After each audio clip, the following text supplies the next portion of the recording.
It is often understood that in order to thrive in the highly competitive environment of mixed martial arts, one must learn to live a nomadic life. Experiencing new gyms, training partners, ways of learning and mastering the craft are almost a requirement for success in MMA. But what happens when your nomadic lifestyle is imposed upon you? What to do when, rather than seeking martial arts seeks you? Brave Combat Federation superstar Erko Jun can relate to these questions. Born in Bosnia and Herzegovina, he was forced to flee the country as an infant and spent time in different places before settling in Belgium. As a teenager, he flirted with the prospect of becoming a fighter, but soon dropped this dream when a traumatic injury derailed his training regimen. Erko, however, stayed in the gym, rehabbing a badly injured leg, and eventually became a superstar in bodybuilding. But martial arts kept coming back for him, and he finally answered the call. 6 years later, and he's on the precipice of success, ready to come home as a champion, as the king, as the leader of the pack. Between him and brave CF light heavyweight gold stands one man. Unlike Erko Jun, Alexander Wesner sought out to become the best martial artist he could be, even though he had no support from his parents. He has made his life mission to prove his doubters wrong, including those in his own family. A win over Erko Jun is what separates Wesner from the sweetest victory of his career and a chance to achieve MMA immortality. For 6 feet 3 inches giant Pavel Dailidko, the nomadic life has led him from his native Lithuania all the way to England. A basketball fanatic, Dailidko too became enamored with bodybuilding. But unlike his friend Erko Jun, the experiment didn't find success in the sport and found a new calling, mixed martial arts. His exceptional speed for a man his size has made him a prospect, but his heavy hands and lethal accuracy turned him into a contender. Following 4 straight KO victories, Pavel Dailidko has credentialed himself to become the first ever Brave Combat Federation heavyweight champion of the world.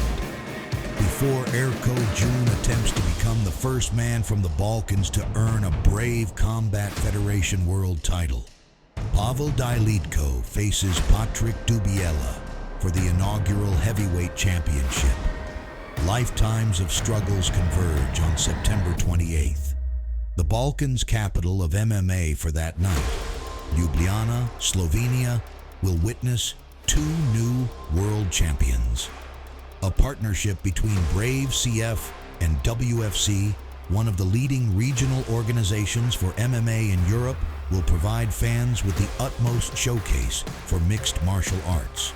4 athletes at the height of the powers, but before Brave CF 88 takes over beautiful Ljubljana, we take a look at the history of these 4 men, where they've come from, what they've done, and what's in store for them. For this is a guide of how champions are born, how legends are made. This is the road to Brave 88. Contrary to what people believe, Erko Jun's relationship with martial arts did not start in the last 6 years. A bodybuilding superstar and a household name in Western Europe, Erko Jun first stepped on the MMA cage in September of 2018, fighting at heavyweight. But his road to the top has been a long one, which first started when he was a teenager and first learned about taekwondo and kickboxing to escape the bad influences. You know, when you're with wrong friends, you also do bad things, yeah? But luckily in the time, I found the right gym, the right coaches, and started with martial arts, and that's where I could express my feelings, you know? When an untimely injury derailed his martial arts dreams, Erko reimagined his future and chose to pursue bodybuilding, inspired by legendary trainer Bill Richardson. He taught me how to express my feelings in training. how to lose my aggression in training, and he teach me discipline. One of the most important things that I didn't have. And after that, I went back to my first passion and martial arts. By this time, MMA in Europe was starting to take off, and he became obsessed with the possibility of one day becoming a world champion in MMA. Fast forward 6 years, a lot of sweat, blood and tears, a couple of setbacks and many victories. The obsession is nearing reality. Now I'm fighting for the belt. The belt is my goal. It doesn't matter who was in front of me, was it Wesner or whoever, I'm going for that belt. Erko is more than ready to take the belt. His opponent, I hope he trained a lot, because Erko is going to be ready, more than ready. If you ask me if he's ready for his opponent, yes he is. I think stylistically is a good matchup for Erko. They're both very good fighters, but I think Erko is a bit more talented than he is on all grounds.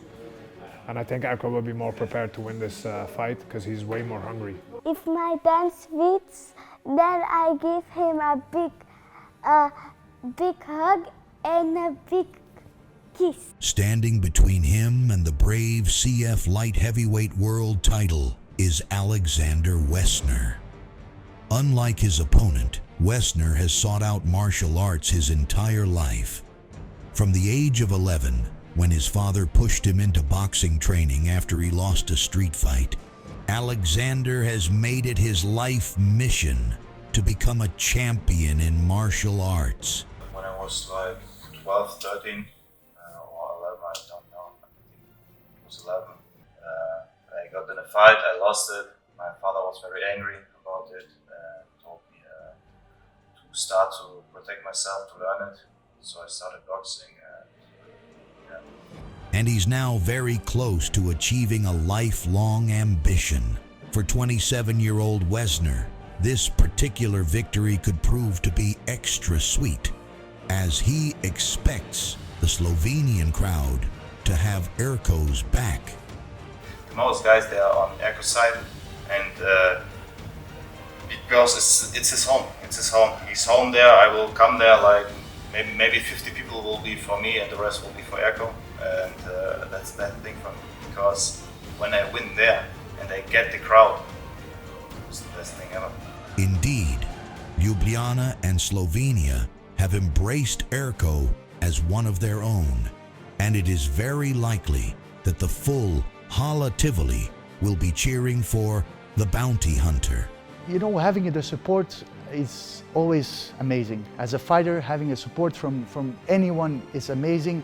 But also the thing in this sport, it can go also the whole other way. Another man who is likely to have the support of the Slovenian crowd is Pavel Dailidko. Because Slovenia is like my second home already. People recognize me everywhere. They like me. I like them a lot. There's a lot of fans. Probably the most country where I got most of the fans. The Lithuanian giant will look to make history as the first heavyweight champion in brave CF history when he meets Patrik Dubiela for the inaugural title in the co-main event of Brave CF 88. For Pavel, the road towards MMA gold has looked very different than your average fighter. Growing up in a small village in Lithuania, Dailidko was a sports person since a young age, but his sports of choice were athletics and basketball. Fighting for him was done on the streets. There was nothing connected with the fighting in my childhood. Nothing, just the sport like light athletic, basketball, all that thing. But I always liked to fight, like in the streets. After moving to England, Pavel found bodybuilding and eventually MMA. As he worked long shifts at odd hours, training became an addiction for him. It was probably more addiction, you know, because I used to work. I used to do like 12-hour shift. after 12-hour shift, I was,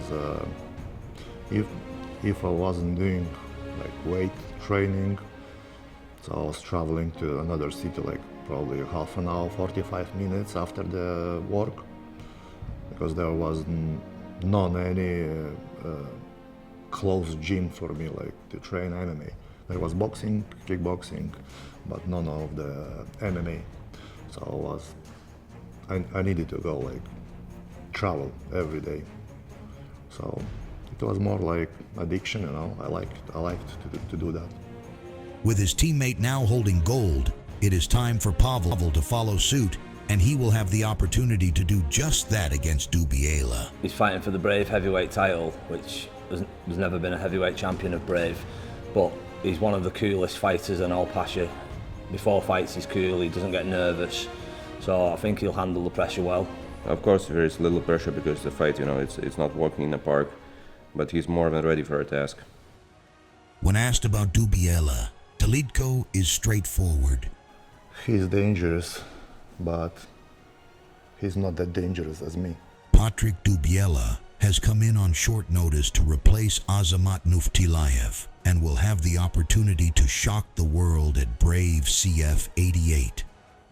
I think that it's a very dangerous opponent, yeah, but I think we have at the same chance yeah, for the win. Dubiela was getting ready for an altogether different challenge when the chance to fight for the title arose, and he was bumped up to the co-main event of the evening. For the Polish giant, the opportunity was too good to turn down. When I heard about can I fight about belt, I think I thought it's a great occasion, yeah, and I felt very well. Patrick has all the weapons to shock the world, having previously trained with former world champions and Polish MMA icons. On September 28th, Brave Combat Federation puts together the biggest fight card in Slovenian history. In association with leading regional promotion WFC, the most global organization in MMA will put not one but 2 world titles on the line. The destiny of these 4 men is about to change at Brave CF 88. For better or worse, only 2 hands will be raised. Only 2 fighters can come out victorious. We are about to find out who's the bravest of them all. This is history in the making. This is the road to Brave.